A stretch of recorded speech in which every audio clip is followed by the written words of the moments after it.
Hello everybody, this is going to be a video for my finds of basically the last 2 weeks. That would be trip to Belleville, 2 to the Plaza Center, to another antique store, and then the 100-mile yard sale. Alright, we're going to start over here. This is a mini cast iron skillet. It's actually like an ashtray, I guess, but the reason I bought it is because it says, I can't see, there we go. It says Walker's Hardware, Lock Haven, Pennsylvania in there. And I know the guy that owns that store. So, it was pretty cool. That was in the Plaza Center. And I believe it was $4.99. It's from 1970, which is before the flood of 1972. Which is pretty nice. Next, this tomahawk, or hatchet, whatever you want to call it, with a wood handle. And then this blade. This is really meant for decoration, however, I've been doing some stuff to it, like reattaching the blade on here so that it's stronger, because it wasn't it wasn't attached on there very good, and sharpening the blade a little bit so that I can put it over there with all my other knives and stuff, because that's definitely not going to be a decoration piece for me. That was $15, which is a little high. I probably should have tried to talk him down to 10, but that was at the 100-mile yard sale. At the very end of the day, the last thing I bought. This little Campbell's coaster, Campbell Soup from 1982, made in Taiwan. I don't know. I bought it because it was a little bit older, 1982, and I like older stuff, obviously, but it's not that old. I just decided to buy it. It was 50 cents, or maybe, no, it was 25 cents, so, you can't really go wrong with a quarter. I'm going to go over here. This is from 2 weeks ago at Belleville. It was pretty neat because this was $5. It was supposed to be, a World War II newspaper. In the last day, piece today, Tokyo says Japs accept their terms. But I didn't notice up here, and you can't really see that, but it says 1971. It's a reproduction, which is very unfortunate, because I've always wanted one of these. My pap has a whole bunch of real ones, but they're on display, so that's alright though. I guess it was only $5. It's not that bad. It's still pretty old, what is that, 41 years old? I can't figure it out in my head. But yeah, that was a little bit of a letdown, but it's still pretty cool. Next, at the 100-mile yard sale, I got this box full of bottles, plus I got one more bottle that I'll show you here in a little bit. They were $1 a piece, or $9 for the whole bottle, or the whole box, I believe. There's 1, 2, 3, 4, 5, 6, 7, 8.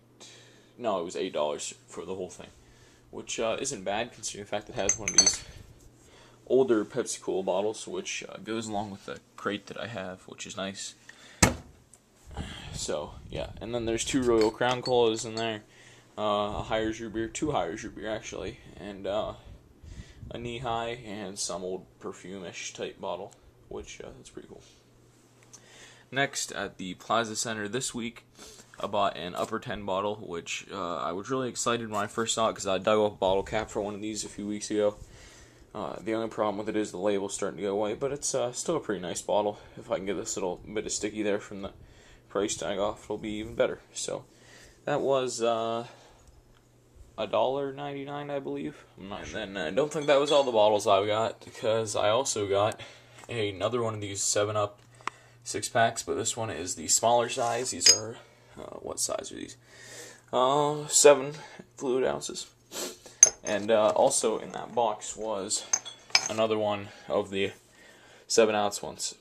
These bottles, actually, I forgot to mention, came out of a bottle dump, which is pretty nice. But so that one gets to go in there because it's the same as the rest. I got a third 1982 Penn State bottle. This is the third one I bought. Now there's the other 2. However, this one is full, and it has the original cap, and it's the best condition one. That one has the cap, but it's crushed a little bit, and then that one, they're both not full. But this is full. A guy had a whole bunch of them that he had saved up. He kept them in his attic, and now he puts them up for sale. That was $3. Then I bought this one. While it is recapped and refilled, that's alright. This is a 1986 undefeated regular season bottle. You can see on there. It's the Joe Paterno Sports Illustrated Man of the Year bottle, which I think it's pretty obvious why I bought that one.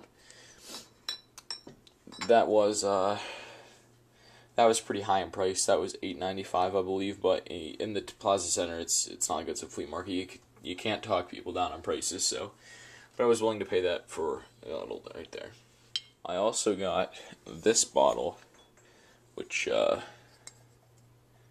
it's not 100% the same, but it's very, very similar to that one. The edges up front here are a little bit rounded over this one, and the neck, I believe, was a little bit longer, and there's nothing written on the bottom.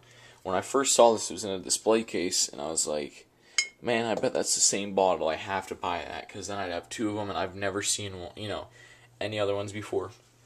I got it out. It wasn't the same thing, but it's very, very similar. It was $6, so I bought it anyway. It was worth that, in my opinion. Then, lastly, here, for all the games I got 2 PlayStation 2 games. I got the X-Men official game. I got Spider-Man 1. I also got, for the original Xbox, Serious Sam. The the SNES. I got Mortal Kombat 2. For the Game Boy, I got Super RC Pro-Am. I got 3 Atari 2600 games, Space Invaders, Pac-Man, and the worst game ever made, E.T. The PlayStation and Xbox games, as well as the SNES and Game Boy games, are going to be sold. Or at least I'm going to attempt to sell them at my local game store for credit to buy more NES games. And then the Atari games are going to go in my game room once I get it finished. That's where my NES and the Atari that I'm planning to buy here soon are going to be hooked up. And I guess the main reason for buying these, besides E.T. was obvious why I wanted that. But Pac-Man is a really bad game too. I'm probably never going to play that. Even if it works, I doubt it works. They're in such bad condition. They sat out in the rain because it rained over the weekend at the yard sale.